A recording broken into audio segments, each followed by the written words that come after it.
Okay, another project for the day.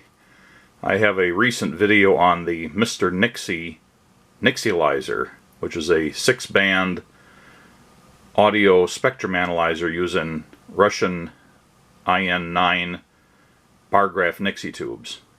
From the same supplier, Mr. Nixie, comes the Nixietherm RGB, which I believe is their second version of a Nixie tube-based bargraph thermometer.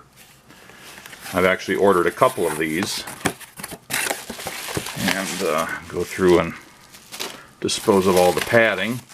This is not nearly so big a kit, but it came in the same size box as the Nixielyzer. There's one thing here, don't know what it is yet. Another thing here. And another thing of about the same size. Well, that's probably because there's two kits. And more bubble wrap and an empty box. This is the Mr. Nixie website. As I pointed out with the Nixielyzer video, there seems to be more than one outfit calling themselves Mr. Nixie, or perhaps it's just different portals to the same business. But the one that I'm using is the one that's website is nixiekits.eu. And this is all kit products. About half of them are audio products and half of them are clocks and other things. So if I go to products, I see audio kits and Nixie kits. So there's various preamplifiers, step-up transformers, power amplifiers, headphone amps, Magic Eye view meters, the IN9 Nixielyzer that I already did, the Nixielyzer, which is like the Nixielyzer, but it uses a Magic Eye tube instead of a Nixie tube, plural on that. Then there's different clock kits with various names, and sort of stuck in amongst the clock kits is the Nixietherm RGB, which is the subject of this video. So there it is. And the description and all that good stuff. So that's where you can go to find this if you're interested. Okay, probably in here will be the power supplies. Yep, that's one. And that's two.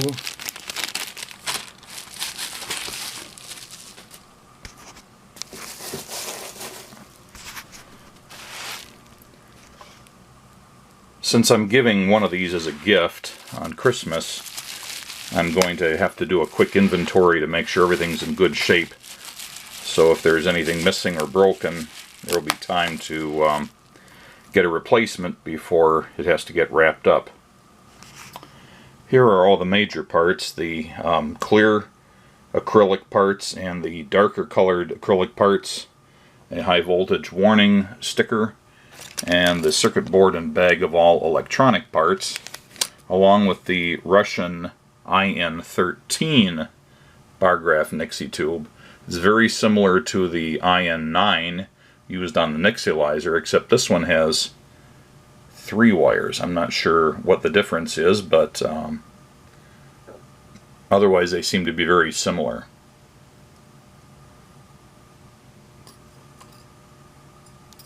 Here are all the electronic parts.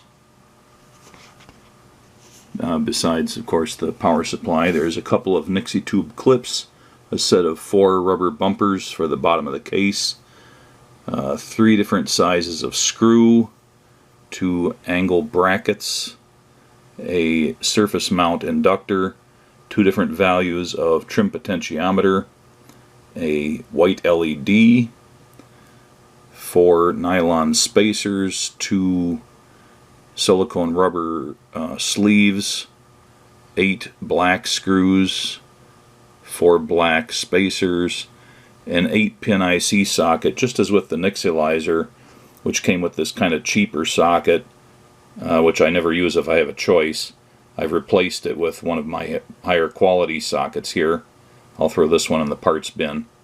There's a couple of 47 microfarad surface mount electrolytic capacitors, and then a couple of 82 microfarad 6.3 volt, well, I'm not sure of the voltage, but they're polymer capacitors, and a mini USB connector, a surface mount power MOSFET, a PIC pre-programmed microcontroller chip, a push-button switch,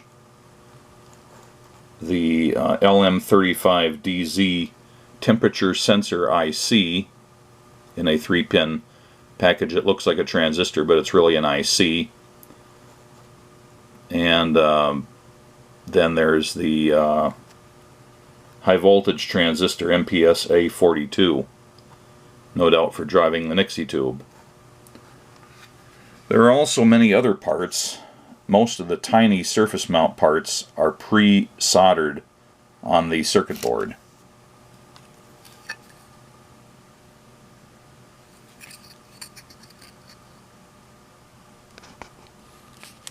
The kit comes with a Nixietherm RGB user's manual in both German and English, and it does not come with the assembly instructions. That is a separate document that you have to download from the Mr. Nixie website. It's about 6 pages long. Contrary to the assembly instructions, I have soldered the IC socket on first. It's just my own practice. Usually they're the most difficult parts to solder in later because they can't be held in by their own leads by bending them out at an angle. I find it easiest to do these first, and once they're established, then work on all the other components. Then the mini USB connector is soldered on, but only partially. Only 2 of the outer mounting lugs are soldered on from the component side at this point in time. For the remaining surface mount parts that I have to solder myself, I've put on my finest point bent tip on my soldering iron, and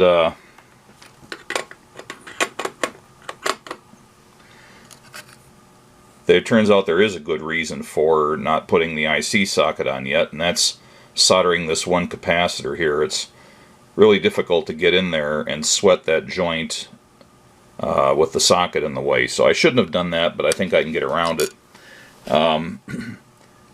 These are the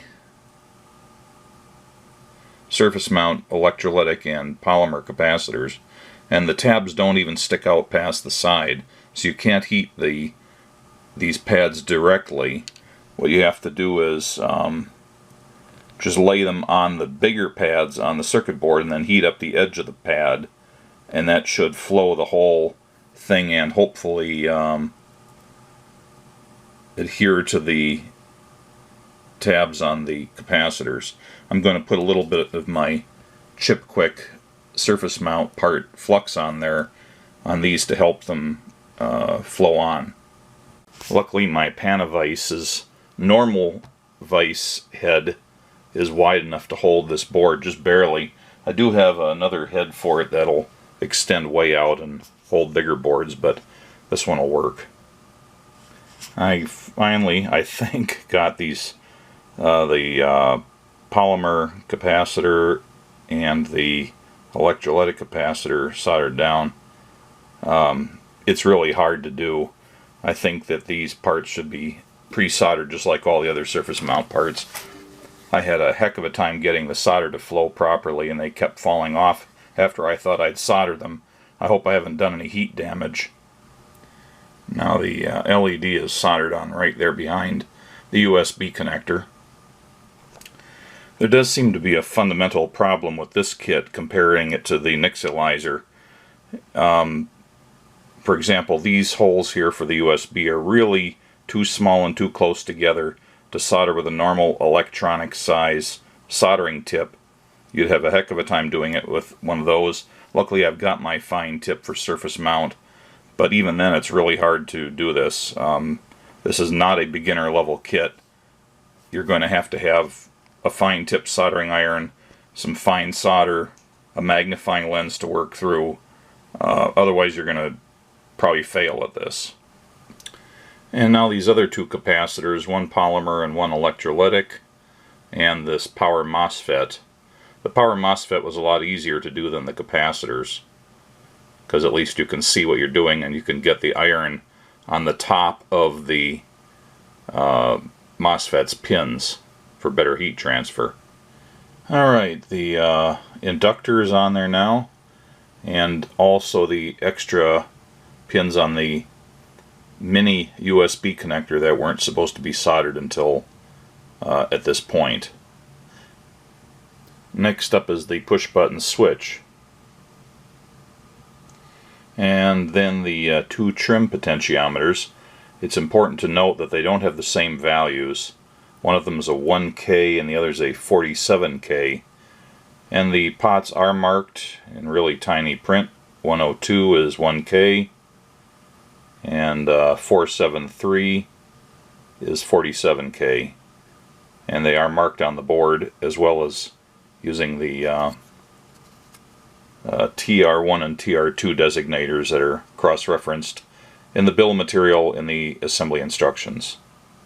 The LM35DZ temperature sensing IC needs to have a 1 centimeter long section of one of the silicone rubber tubes stuck over its metal lead. The instructions say 1 millimeter, which is ridiculous. That would be 1/10 of the length of this, and they have an illustration here which is clearly not 1 millimeter. I pretty much thought they just said millimeter instead of centimeter, and the way I double checked it was so I just held it next to the illustration until the parts were the same size, and it's clearly a 1 centimeter length and not 1 millimeter. The instructions don't mention bending the pins over, but there are holes on the board, so I figured that's what I'm going to do, like that. It's also important to note the illustration showing the flat side of this IC facing down, so you don't want to have it facing up as you might naturally assume it would be. Okay, there's this IC mounted.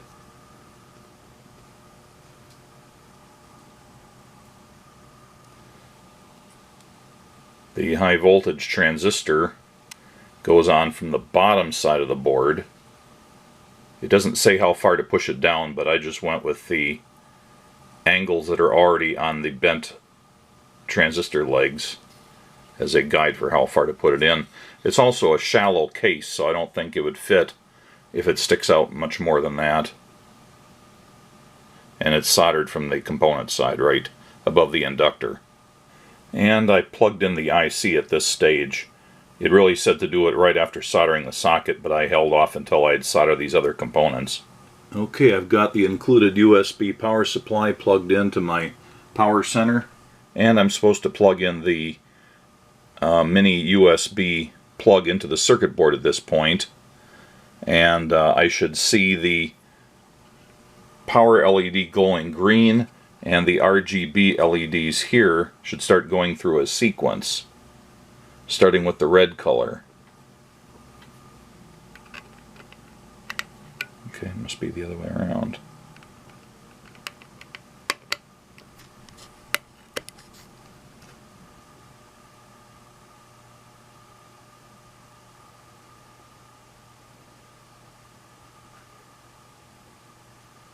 They're blue, they're green, now there's a red one. And they're all just kind of fading. That one there, second from the right, doesn't seem to be behaving like the other ones. It's only turning on red. When it goes to colors that don't have red in them, it shuts off. I don't think that'll really hurt too much because the other ones are working well. Yeah, because of the overexposure on these very bright LEDs, you can't see it the way I can see it, but they're all working except for that one. Now it's blue and it's shifting to green. Now we're getting something with color in it, so this guy's turning back on. I'll have to report that to Jurgen. Now I have to measure the high voltage power supply to make sure it's working. It says to measure between the A pin of the Nixie tube, which isn't installed yet, and ground, and the most convenient ground is the case of the USB connector. I should be getting 140 volts. I'm getting 143. I'm supposed to adjust this pot here, which is TR2, and it's marked high voltage adjust, until I get 140 volts. And there I have it. So the high voltage section is working. Of course, I missed out that there's a ground pin right there for test point. That would have been just as easy as the USB connector, but there is that point. Now I'm supposed to measure these other pins, all with respect to ground, and I should be getting a temperature dependent voltage in the ballpark of 0.3 volts on the ULM pin, and it's 0.26 volts, so I think that's probably about right. And then the UREF pin, it should be about 2.1 volts in the middle position of the TR1 temperature cal potentiometer, so I'm going to adjust that. I had to adjust the trim pot a little bit off center to get the 2.1 volts. And now I should measure the U temp, and it should be about 1.9 volts. Again, it's a ballpark figure. It's just to make sure that the circuit is working. It's 1.6. And then the power supply gets disconnected. Power supply is disconnected, but it's important to remember that the high voltage capacitors retain a charge for a while after turning the power off, so you don't want to just start handling the board haphazardly. So the first step in assembling the case and the Nixie tube mount is to get this part and peel the protective film on the side facing away from the graving.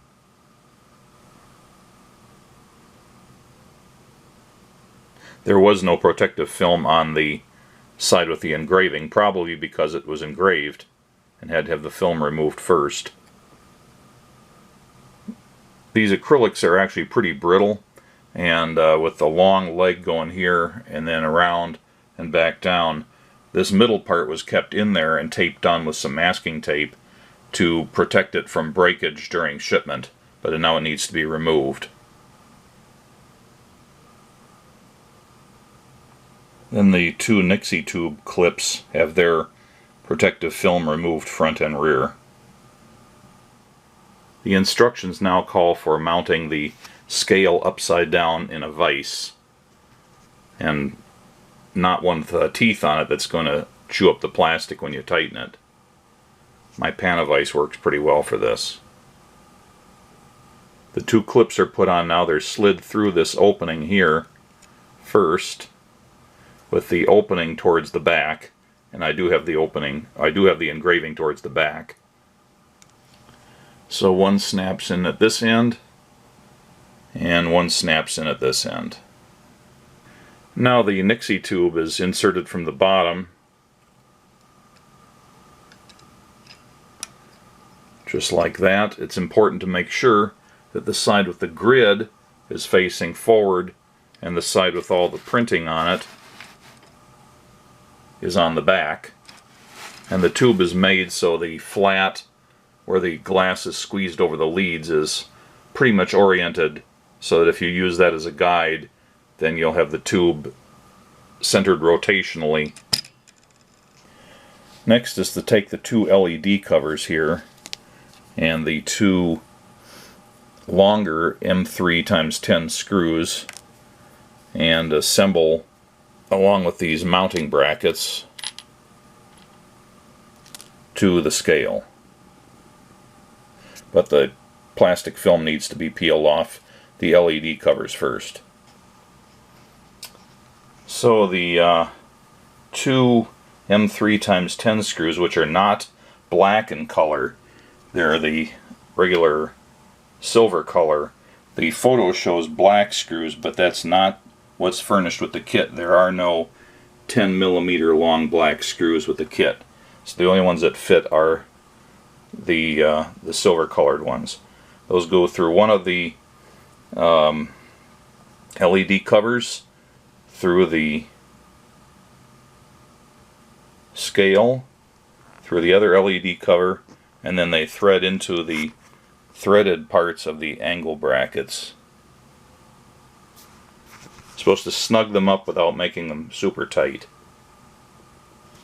The tube has a yellow and a red mark painted on it, and it's supposed to align with the 14°C line of the scale, which is the very bottommost tick mark there.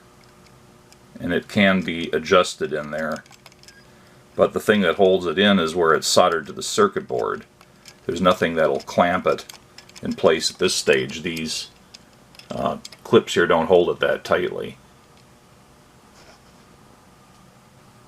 Although it doesn't say it in the assembly manual, it's a good idea to cut the 3 Nixie tube legs to different lengths so that they are easier to insert into the circuit board holes.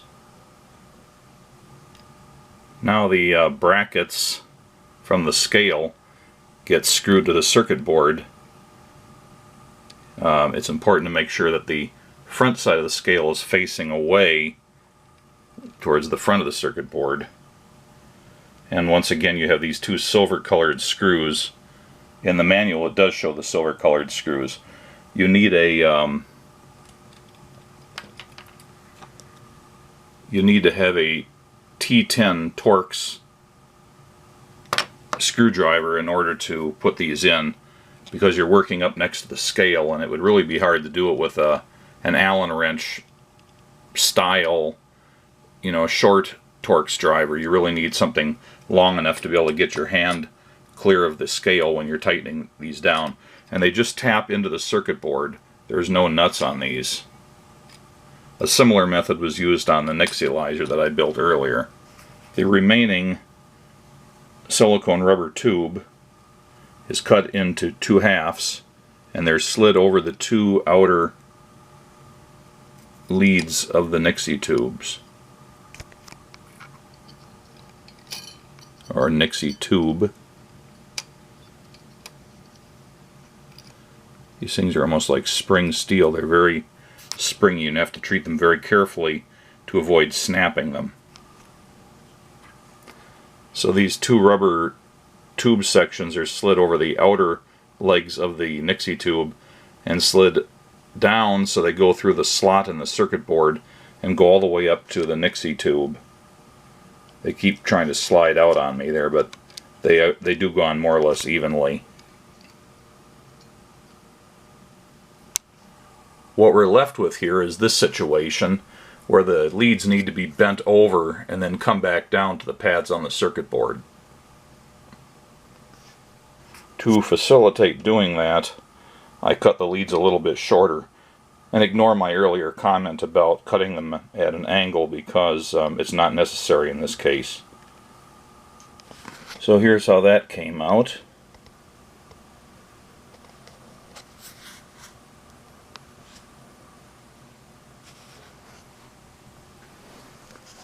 And the red mark is still aligned with the 14°C tick mark on the scale. But if I have to adjust it up and down a little bit, I can, because these loops in the wire will allow it. Okay, with the assembly clamped into my vise but off center so I can plug in the USB cord, I'm checking to make sure the tube is installed correctly. If it's installed backwards, you won't get a bar at all. But when it's installed correctly, you'll get somewhat of a bar. The next thing that has to happen is the burn-in of the tube. I just need a short piece of wire, like this, and there is an X and a Y pad on the circuit board there, which need to be shorted out for the burn-in. There's the shorting wire, and that's caused the tube to go pretty much to full scale. I need to make sure that it is properly burned in. It needs to reach the top of the tube, which may take several minutes. To me it looks like it is at the top of the tube already. I don't think it can go any higher than that, but I'll still give it a few minutes anyway. And it's clear that the backlighting from those LEDs is working pretty well, even with that one bum LED that's it's kind of hard to see in the video, but there's that one that's always trying to glow red even when it shouldn't be.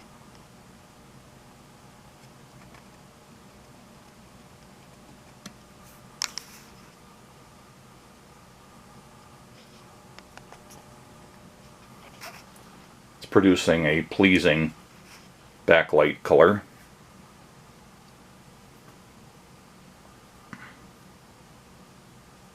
You can see the color shifting through all the shades of the rainbow. I don't think the camera shows it as bright as it really is.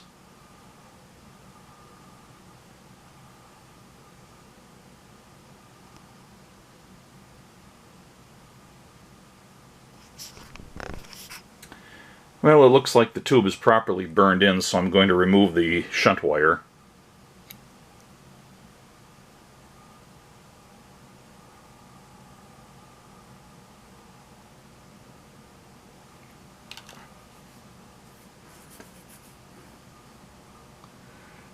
It's dropping down. It's somewhere in the ballpark of 70 degrees or so.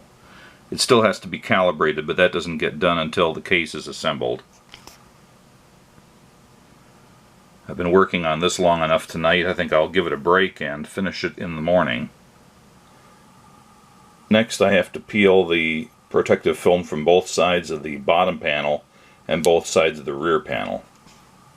These plastic spacers are put on with 4 of the 8 M3 times 8 panhead screws, and once again the Torx T10 drivers required, and then the rubber bumper feeder put on the bottom.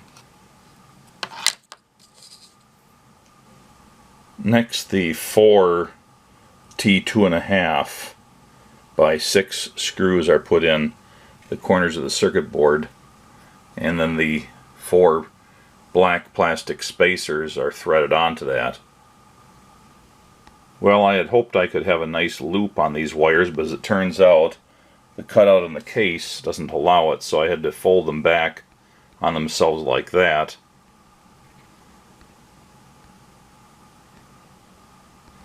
Before putting the circuit board down on the bottom panel, it's important to slip this part over the back, the rear panel essentially, like that. You can't put it in the other order. Okay, the circuit board is screwed down now. These are the only screws in the kit that use a Phillips head screwdriver. The 4 screws just go right into the plastic bottom. They make their own threads, they're self-tapping.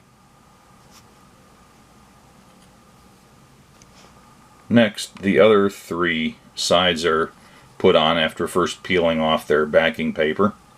And one thing I'm doing here with all these pieces is using just a lint-free cloth and some isopropyl alcohol to wipe down the inner surfaces, because it won't be practical to clean them later and they get fingerprints on them, which will show. The outside, once the case is assembled, I can clean that up with more wiping, but you have to get the insides at this point. Then the top cover needs to go on here. It's supposed to fit around the clamps, but it's being a little bit tricky. And there's the top cover put down with the remaining 4 M3 times 8 panhead screws, which do require the Torx driver. I've given the whole thing a quick cleaning with my lint-free cloth.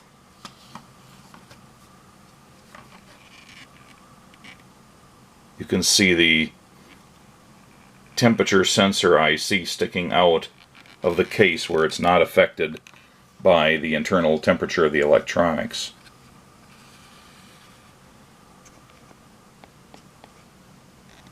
And there's the bottom of it. The heat generating high voltage transistor sticks out the bottom by the air vents there. And the one thing I'm not too crazy about with this is that the high voltage terminals on the bottom of the circuit board poke through the hole, and since the standoff bumpers are not very tall, they come close to hitting whatever surface you're resting this on, and that's using the the lengths of plastic tube that the manual says you have to use, but it ends up being kind of tall, so I bent them over just a little bit, and I have to remember not to put this on top of a conductive surface.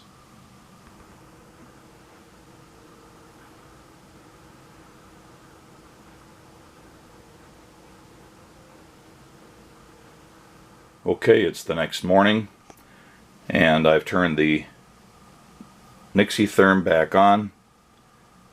I've placed another thermometer right next to it. It says it's 68 degrees, and the thermometer here is reading low. It says to let it sit for an hour to stabilize, and then adjust the one trim pot, which is the one we haven't adjusted yet. It has a hole in the circuit board right behind the display. Adjust that until the temperature on the scale here matches the reference. So I have to go away for an hour, come back to this. Okay, it's been sitting here for an hour. It's reading about 73. This is 70 Fahrenheit, this is 75, so it's about 73, and it should be 64. So,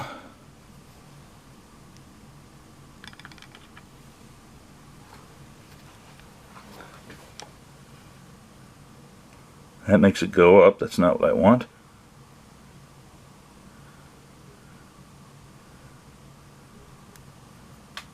It's about right. Actually, it's almost at the limit of adjustability there. I'm kind of wondering about that, but we will see. I think I may play my heat gun on this a little bit and see if I can get the temperature to rise.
Well, my digital thermometer is very laggy. I don't think it's responding anywhere near as quickly as it should be, but it's obviously got a long time delay in it to stabilize temperatures. I'm sure that it's warmer with this heat gun blowing there. It's not hot, it's not going to melt any plastic, but it's definitely warm. Probably a little over 100 degrees. So the temperature sensors obviously aren't in quite the same place, but this one's reading 73 and the other guy's reading like 77. I suppose it'll get up there. Now it's going up to 75.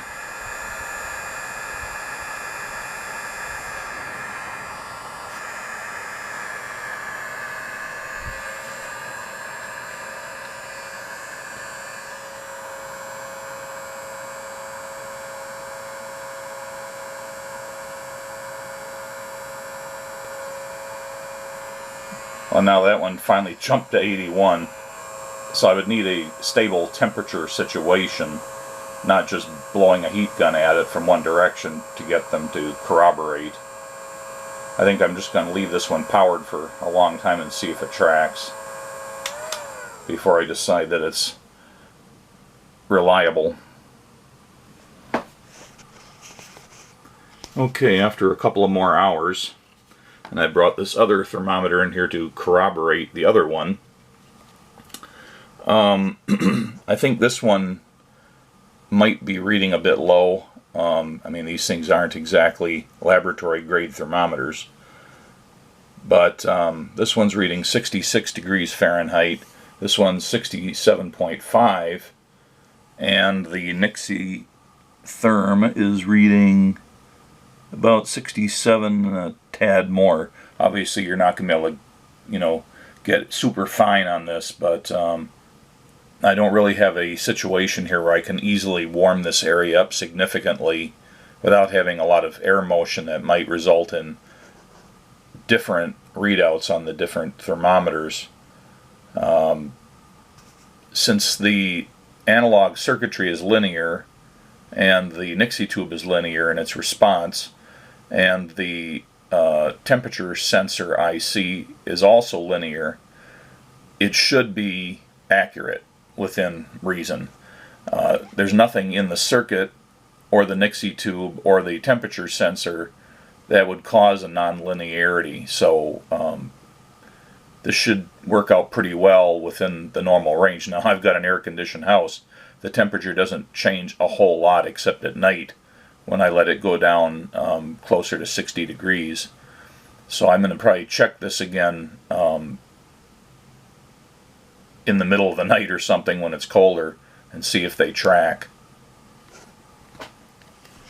The user's manual that comes with the kit has some safety instructions. Says keep in a dry room free from humidity and dust. Well, you can't have it free from humidity. Operation: power it up either with the USB wall adapter or plugging it into a PC's USB port. There is no data logging on this. It doesn't capture any data. It doesn't record min and max or anything like that. It just does real time. There's one button behind the tube, and that operates the RGB controller. It has nothing to do with the thermometer.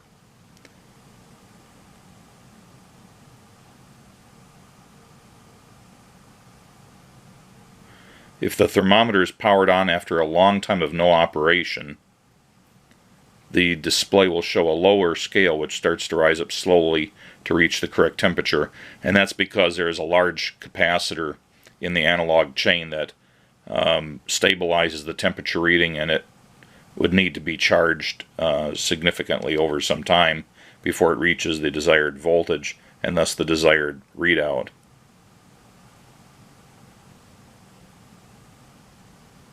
Let's see, power requirements. And the main thing you're going to get out of the manual is this chart. There's one in German and one in English. And this is what happens when you push the program button. If you push the button and hold it, it'll turn the controller on and off, and that's just the RGB controller. So if I reach around the back and find the button and hold it down, it turns off the scale illumination. If I hold it again, it turns the scale illumination back on, but it only does it after I release the button.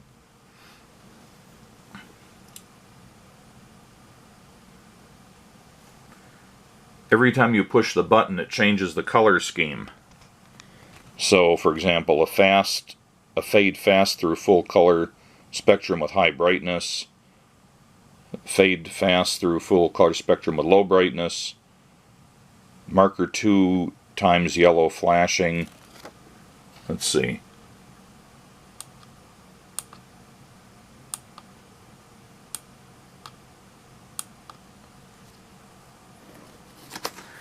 I'm not actually seeing any change from that.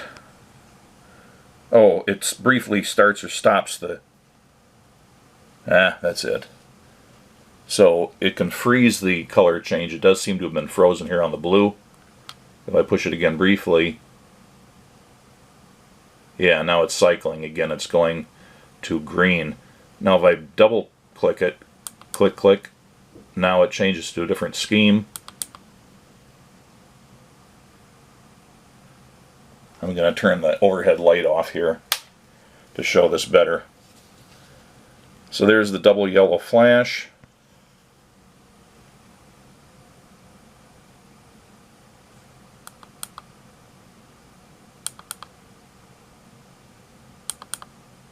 There's a green flash.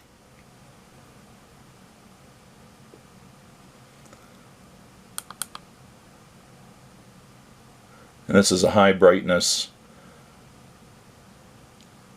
pastel color cycle. Same thing with a lower brightness. Cyan flashing. Another slow cycle with high brightness. Same thing with a lower brightness. Blue flashing. Fades cyan to green with high brightness.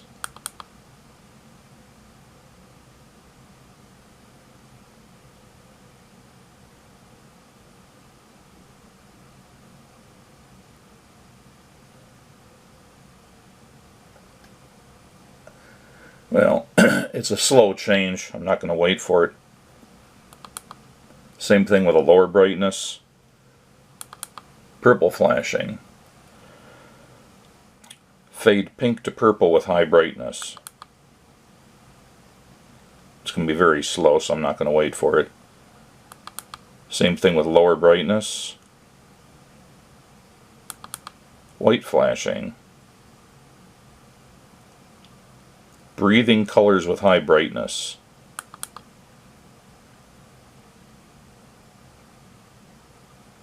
And it is a lot brighter to the naked eye than it seems with the camera. So you can see here how it kind of breathes. It kind of pulses in and out, and every time it pulses it changes the color. This is the same thing with low brightness.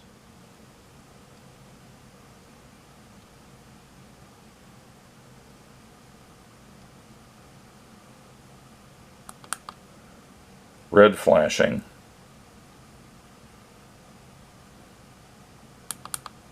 And now back to the original default color scheme.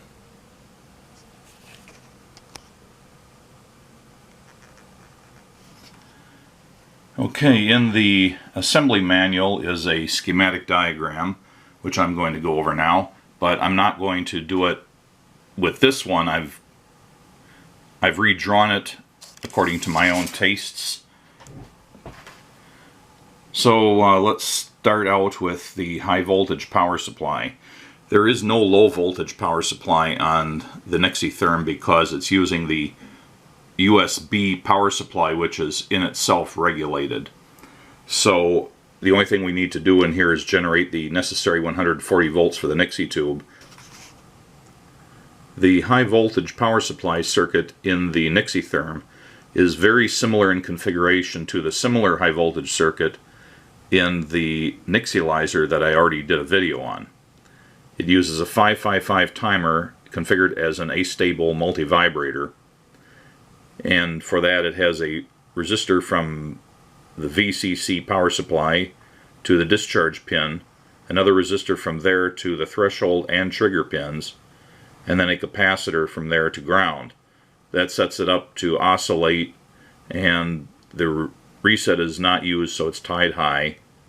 The control voltage pin, which is normally disabled, is here used to allow a voltage override of the internal voltage divider circuits, which in turn adjusts the duty cycle and or frequency. So there's a pull-up resistor and then a transistor pulling it down. So depending on how much the transistor is turned on, you can swing this voltage around quite a bit. That is driven in turn by a trim potentiometer, which is part of a voltage divider from the high voltage power supply to ground. So it samples the high voltage supply, takes a sample of that, feeds it into the transistor, which turns the transistor on more or less, and that in turn adjusts the control voltage input and thereby regulates the oscillation of the astable multivibrator. And the modulation is due to the voltage of the high voltage supply. So if the voltage is too high on the high voltage supply, you're going to get a higher voltage here, which is going to turn the transistor on more, which is going to pull this point to a lower voltage, thereby skewing the internal voltage divider such that the output changes in a way that will result in a somewhat lowered high voltage power supply. So it essentially acts as a servo feedback system. Now the output of the 555, which is a square wave, feeds a power MOSFET, which pulls from VCC down through an inductor to ground. So it's constantly turning it on and turning it off. Every time it's turned on, it's conducting through here and it builds up a magnetic field in the inductor. Then when the MOSFET turns off, the energy that's stored, the magnetic energy that's stored in the inductor collapses, and that generates a high voltage spike. And this circuit here is sort of like a voltage doubler type of circuit, is essentially taking that high voltage pulse from here, filtering it, conditioning it, and providing it as the high voltage power supply, which should be adjusted for 140 volts DC. The heart of the Nixietherm really comes down to the fact that instead of using a rudimentary RTD or thermocouple or similar nonlinear temperature sensing element, it uses the National Semiconductor LM35, which, since National Semiconductor was absorbed into Texas Instruments, is now considered a Texas Instruments part.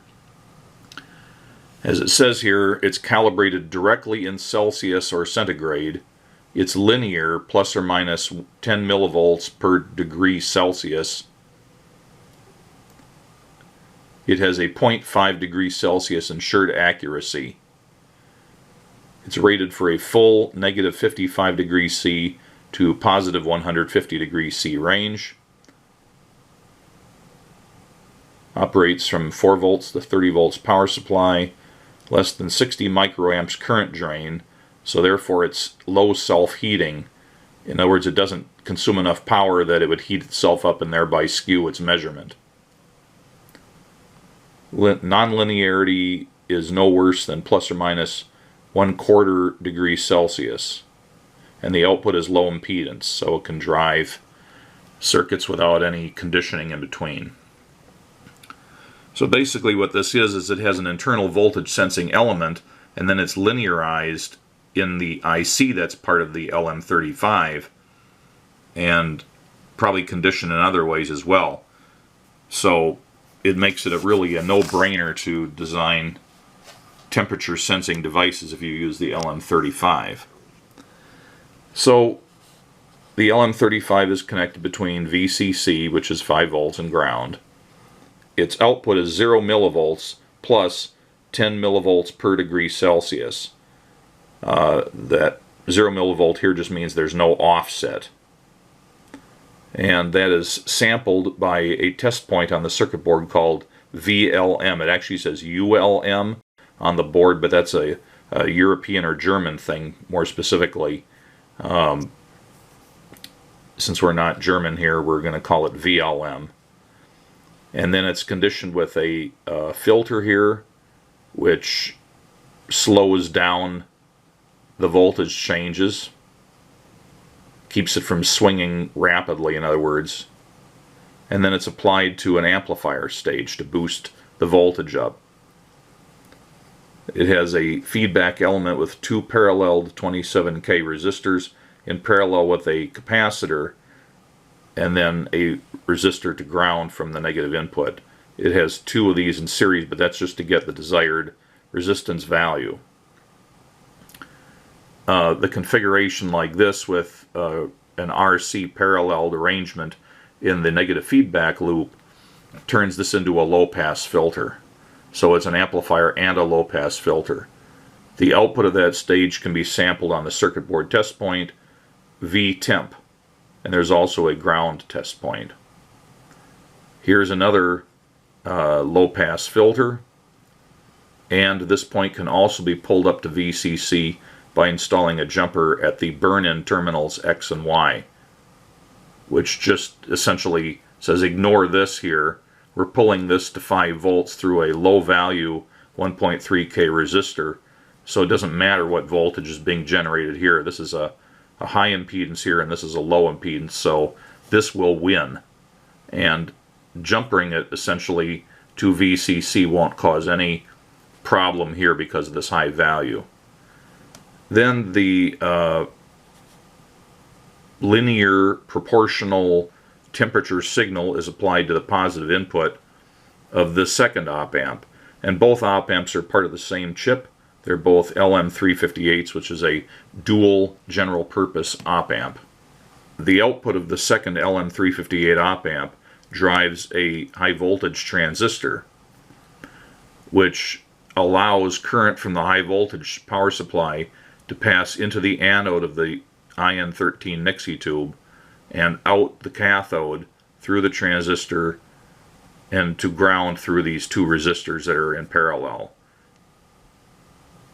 It's going to be roughly 600 ohms rather, to ground.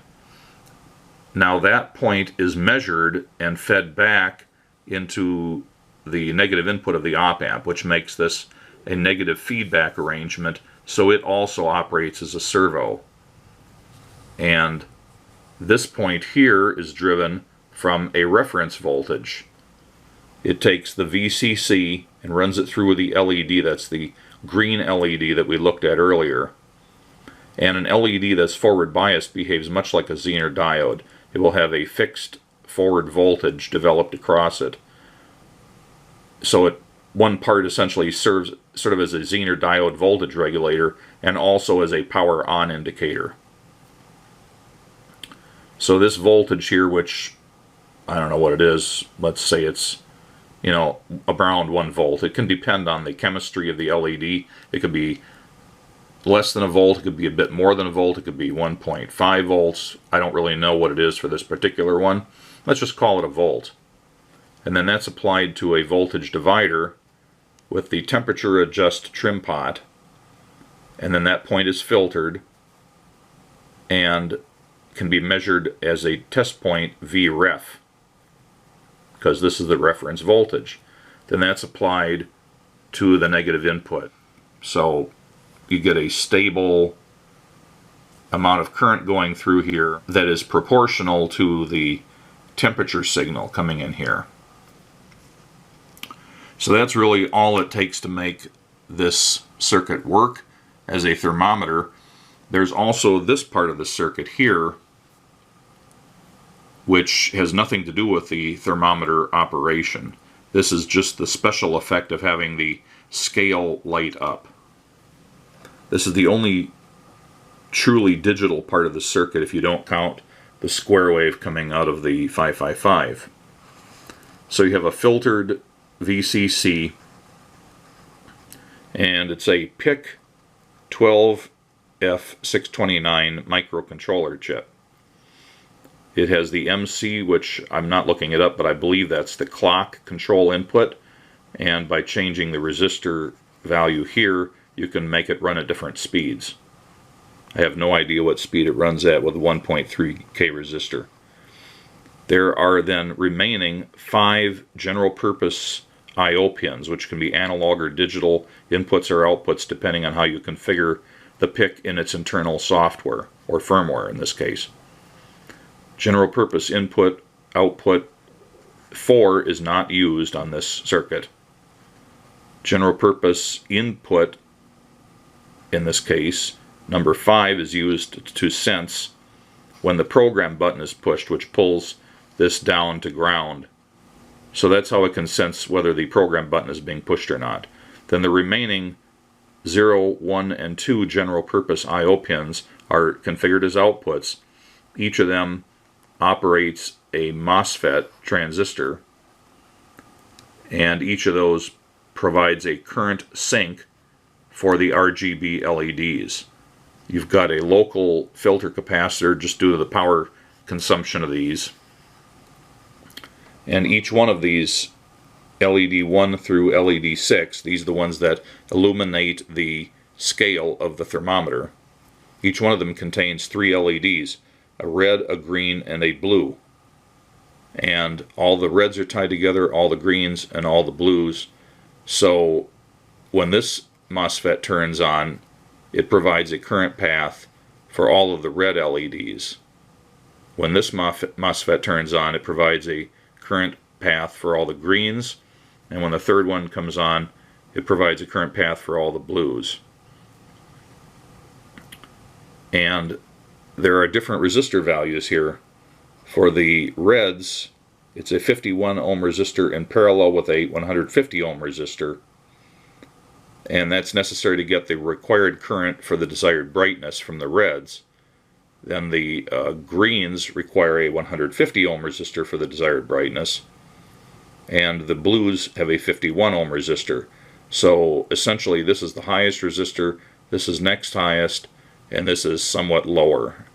And that's because there's different chemistry for reds, greens, and blues, and therefore they require different series resistors. So that is the whole Nixietherm circuit. Alright, I'm going to conclude this video with just a little bit of information here. This is the Nixietherm RGB, the one that's the subject of this video, and it uses a Russian IN13 tube, and it has an illuminated scale in Celsius and Fahrenheit, and it has a little base unit, and it's powered, in this case, off of a USB power supply. This is another product which I purchased previously. It's so remarkably alike. Of course, I don't have the case on this one, but otherwise it's remarkably alike. It's all through-hole technology, which is a plus. I like that about it. It's a little bigger, but not much. The tube is not the same tube. I think these are IN9 tubes, just like on the Nixielyzer. It's a 3-terminal, I'm sorry, it's a 2-terminal Nixie tube, so very similar but slightly different model of tube. It also has a remote sensing device. It's 3 terminals, and I believe it uses the same temperature sensing IC.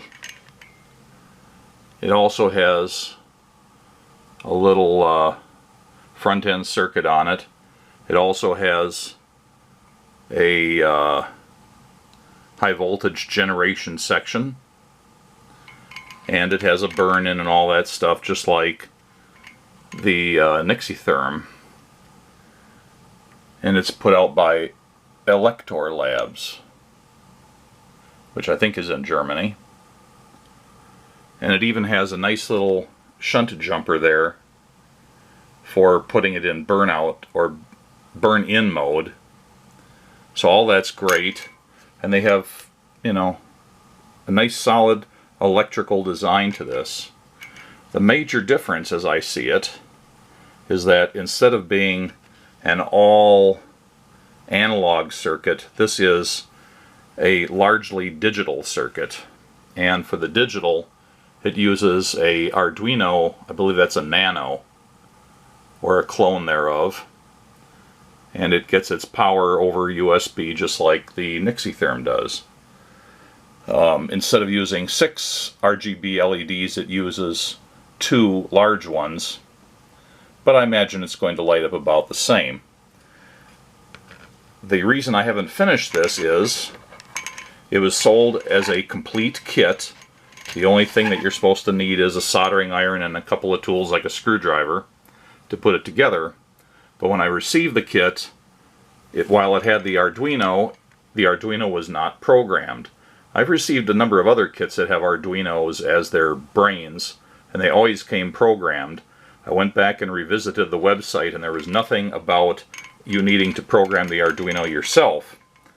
Although in the manual, it mentioned how you could go about programming the Arduino. But you could also buy the kit in several forms, including just a bare circuit board, you know, and not even the Arduino included, and then you could program it yourself, do whatever you wanted. So the instructions seem to be written for every version of the kit, not just the full version that I got.